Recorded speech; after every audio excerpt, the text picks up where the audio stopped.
Եվ ուրախ եմ արձանագրել, որ դատաիրավական համակարգում կամ բազմաթիվ մարդիկ, դատավորներ, դատախազներ, քննիչներ, օպերատիվ աշխատողներ, ովքեր վերը նշված օրակարգը իրենց անձնականն են համարում եւ պիտի աներկբա ասեն, որ այդ մարդիկ ունեն ժողովրդի,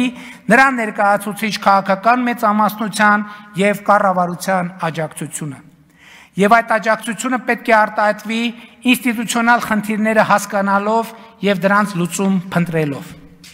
Երբեմն մտածում եմ, որ արդարության եւ արդարադատության միջև առկա ճեղքի մասին ընկալումներն ու իրականությունը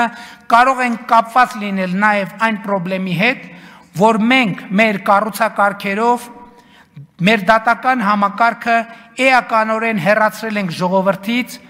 ըստ էության կտրելով նրան ինքնիշխանի, այսինքն ժողովրդի եւ դատական համակարգի միջև օրգանական կապը եւ առաջիկա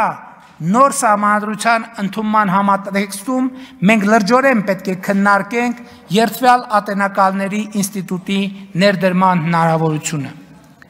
Ես գիտեմ եւ հարգում եմ բոլոր այն փաստարկները, թե փոքր երկրում, որտեղ բոլորը բոլորին ճանաչում են, խնամի ծանոթ բարեկամ կապերը շատ ուժեղ են, երդվյալ ատենակալների ինստիտուտի ներդրման պարագայում մենք կարող ենք կանգնել արդարադատության չիրականացման խնդրի առաջ։ Բայց նախ մենք այսօր էլ ենք կանգնած այդ խնդրի առաջ եւ բացի այդ խնամի ծանոթ բարեկամ կապերը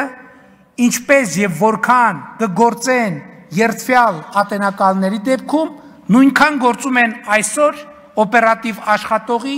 քննիչի, դատախազի, դատավորի դեպքում։ Ինչու ուրեմն չենք հրաժարվում այդ ինստիտուտներից, ասելով դե քանի որ Հայաստանում խնամի ծանոթ բարեկամ կապեր ուժեղ են, եկեք դատավոր չունենանք, եկեք դատախազ չունենանք, եկեք քննիչ չունենանք, եկեք օպերատիվ աշխատող չունենանք։